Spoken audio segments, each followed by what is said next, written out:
Hello friends, welcome to Vidya views.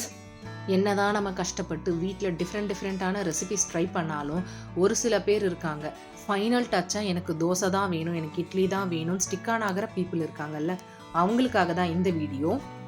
அரிசியே இல்லாமல் ஒரு சோளத்தை வச்சு தோசை செய்கிறது எப்படின்னு பார்க்கலாம் வாங்க. நான் 2 கப் அளவுக்கு முழு சோளம் எடுத்துக்கிறேன். இதை இங்கிலீஷில் ஜோவர்னு சொல்லுவாங்க, இல்லை ஜோளம்னு சொல்லுவாங்க. 2 கப் சேர்த்துக்கோங்க.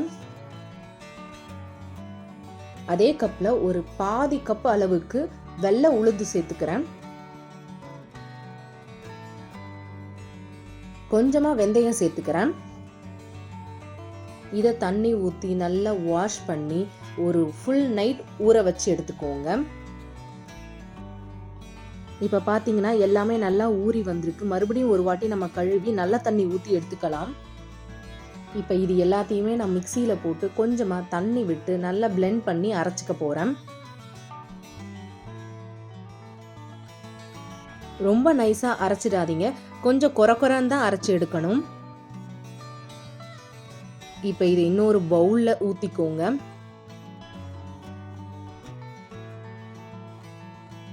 தேவையான அளவுக்கு உப்பு சேர்த்துக்கோங்க.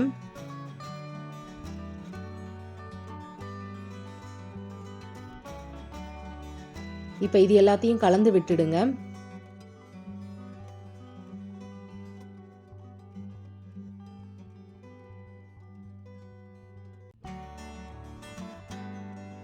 இப்போ இதை மூடி போட்டு 5லேருந்து 6 மணி நேரம் போல் விட்டு புளிக்க விட்டுடுங்க.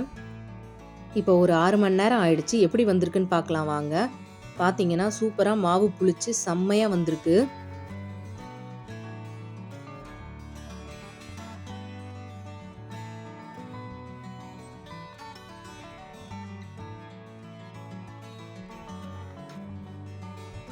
இப்போ இதில் தோசை போடலாம் வாங்க.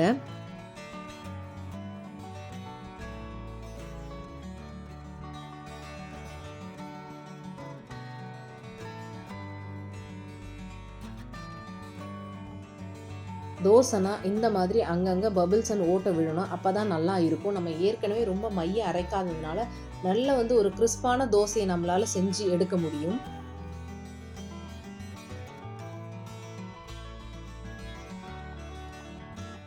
எப்பவுமே சாதாரண இட்லி தோசையை விட இந்த மாதிரி சிறுதானியங்கள் நம்ம சேர்த்துக்கும் போது உடம்புக்கு அது ரொம்பவே ஹெல்தி.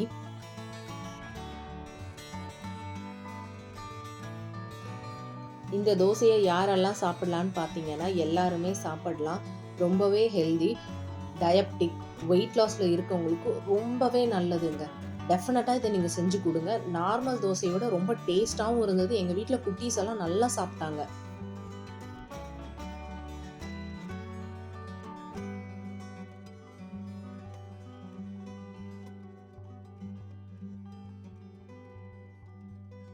இந்த மாதிரி அரிசி இல்லாமல் இல்லை உளுந்து இல்லாமல் ஒரு சில தோசையெல்லாம் செய்ய முடியும். அதோட எல்லா வீடியோவும் நம்ம சேனலில் கொடுத்துருக்கேன். அதோட லிங்க் எல்லாம் நான் டிஸ்கிரிப்ஷனில் கொடுக்குறேன், போய் பார்த்து என்ஜாய் பண்ணுங்க. அவ்வளோதான், சோள தோசை ரெடி.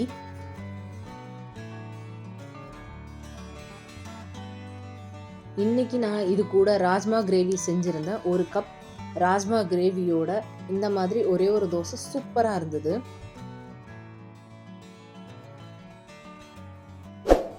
இந்த வீடியோ உங்களுக்கு பிடிச்சிருந்ததுனா like, comment, share and subscribe பண்ணுங்கள் ஃப்ரெண்ட்ஸ். தேங்க்யூ.